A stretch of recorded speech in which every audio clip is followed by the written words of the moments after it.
guys, I haven't done a video update in quite a while, and so I thought I would do one today. I'm officially 1 week past surgery, and basically I've been sleeping all week, just in a lot of pain.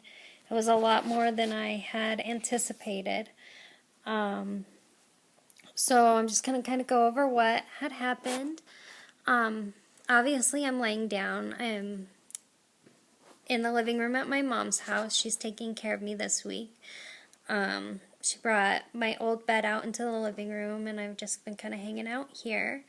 So, basically the surgery lasted 3 hours or so, maybe a little bit more, maybe a little bit less. I don't know, because I was obviously asleep. And,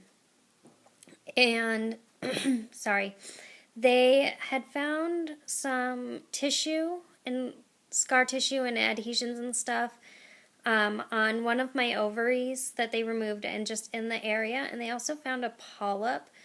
I assume, are we going to hear the results back from that? Probably.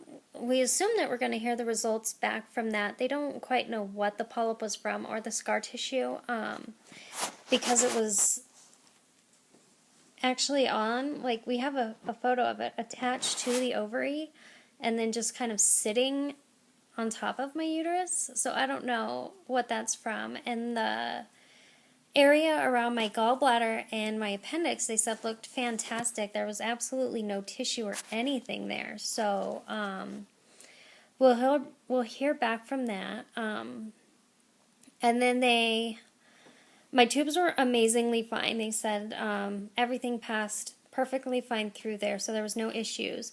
But what they did find, and I'll show you some diagrams here in a second, was they couldn't find the scar tissue that they thought they saw in the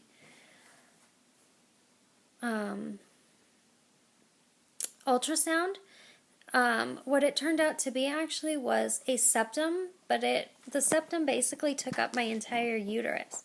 So they said that they are like 1,000% sure that that was what was causing all of our losses. And now that it has been removed, it should be,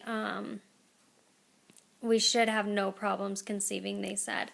So I'm going to show these to you. So I'm just going to kind of scroll down because I drew them. So this is typically what in a uterus looks like. Here's let me see if I can hold this, the tubes, the ovaries, and the uterus, the uterine cavity.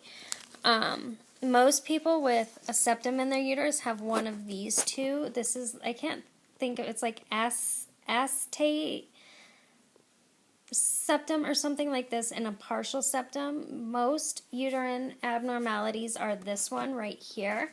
And then you have what's called a full or a complete septum, which this red part would extend further.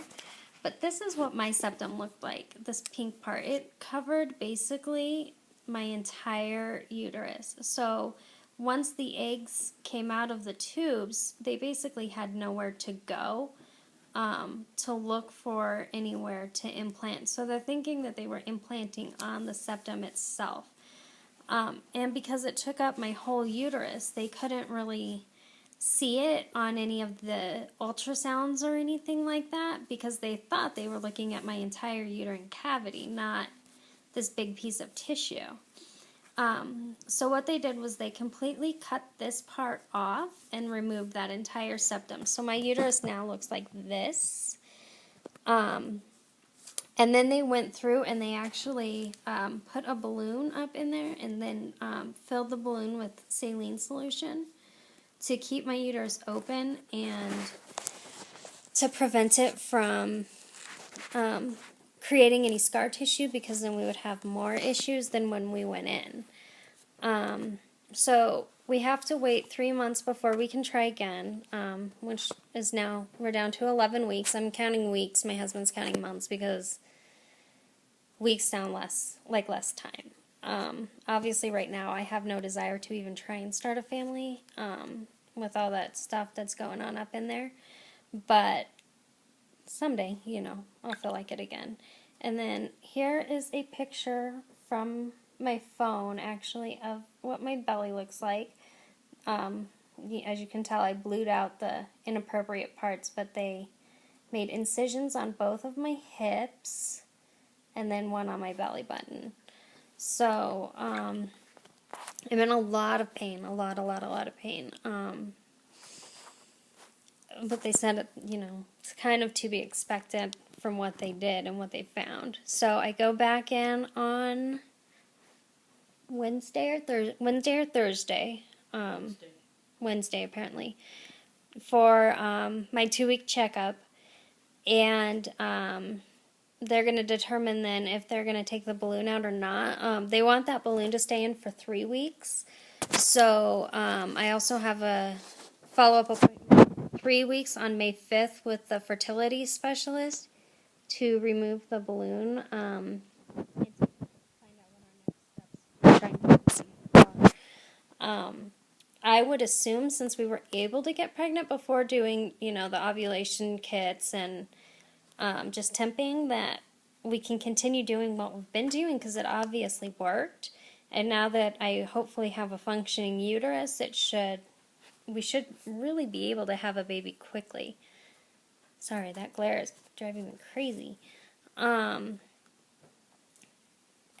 But no, Mom, it's the glare from my glasses. You can turn the light back on.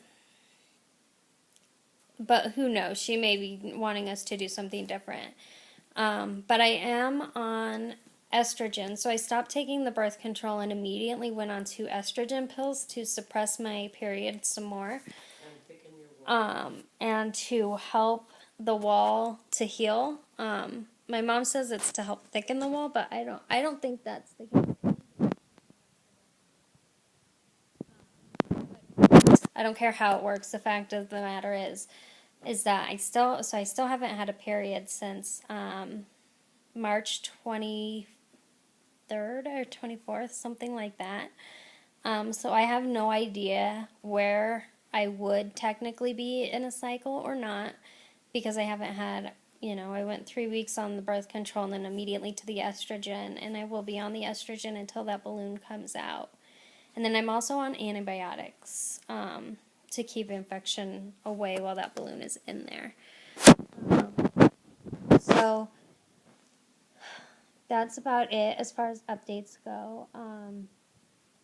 Congratulations if you just found out you're pregnant. If you're still trying, good luck. Thumbs up.